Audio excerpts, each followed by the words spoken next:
عزیز از جان دوستو، سدا سکھی رہو۔ آج آپ کی خدمت میں ایک چھوٹی سی بات کے ساتھ حاضر ہوا ہوں۔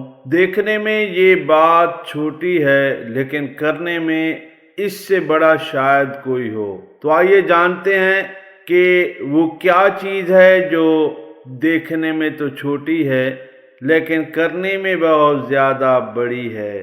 تو دوستو، اسلام دین فطرت ہے اور انسان کو ایسے ایسے طریقے بتاتا ہے جو اسے کامیابی کی منزل تک پہنچاتے ہیں، بلکہ ایسے اخلاق سے مزین کرتا ہے جو اسے پاکیزہ اور امن و سکون والی زندگی گزارنے کا سلیقہ عطا کرتے ہیں۔ تو دوستو، حیا اسلامی تعلیمات کا ایک اہم جز ہے۔ دیکھنے میں 3 حرفوں کا مجموعہ حیا۔ دین میں اس کی اہمیت اتنی زیادہ ہے کہ نبی کریم صلی اللہ علیہ وآلہ وسلم نے اسے ایمان کا حصہ قرار دیا ہے اور فرمایا الحیاء من الایمان، حیا ایمان کا ایک حصہ ہے۔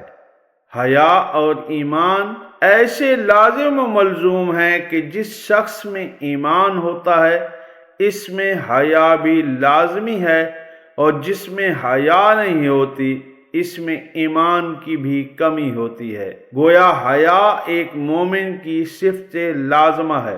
تو دوستو، یہ بہت خوبصورت اور اہم چیز ہے کہ ایک مرد کی آنکھوں میں حیا ہو، کیونکہ مرد کی حیا اس کی آنکھوں میں ہوتی ہے۔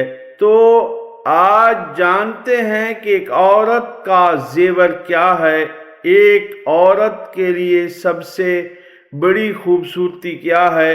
تو اس کے لیے سنتے ہیں حضرت فاطمہ الزہرا لخت جگر رسول خدا صلی اللہ علیہ وسلم کا ایک مختصر سا یہ واقعہ۔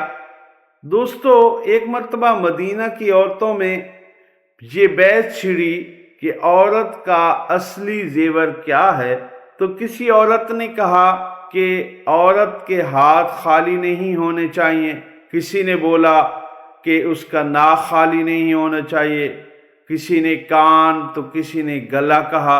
تو ان عورتوں میں سے ایک عورت کہنے لگی کہ آپس میں بحث نہ کریں، آئیں سیدہ نساء العالمین حضرت فاطمہ سلام اللہ علیہا کے پاس چلتی ہیں اور ان سے یہ مسئلہ پوچھتی ہیں۔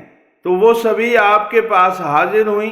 اسی طرح ان میں سے کسی نے کہا کہ ہاتھ، گلا، کان، ناک خالی نہیں ہونا چاہیے۔ تو آپ سلام اللہ علیہ نے جواب دیا، یہ سب نظریے، یہ سب باتیں غلط ہیں، عورت کا اصلی زیور حیا ہے۔ تو ہمیں معلوم ہو گیا کہ ایک عورت کا زیور کیا ہے، اس کا حیا ہے۔ اللہ پاک کبھی کسی عورت کو حیا والے اس زیور سے محروم نہ رکھے۔ تو دوستو، جب کبھی ہم تنہائی میں ہوتے ہیں تو بڑے بے فکرے ہو جاتے ہیں اور یہ بھول جاتے ہیں کہ اللہ پاک کی طرف سے 2 فرشتے ہم پر مامور ہیں جو ہماری ہر بات، ہر عمل نوٹ کر رہے ہیں۔ تو دوستو، ہمیں چاہیے کہ ہم اللہ کو حاضر و ناظر جانیں اور ایسا کوئی کام نہ کریں جس سے اللہ پاک ناراض ہو جائے۔ اللہ پاک ہمیں حیا جیسی نعمت عطا فرمائے۔ اللہ تعالی ہمیں شیطان کے شر سے محفوظ رکھے۔ ایک نئی ویڈیو کے ساتھ پھر حاضر ہوں گے، تب تک کے لیے ہمیں اجازت۔ اپنا خیال رکھیے گا۔ اللہ حافظ۔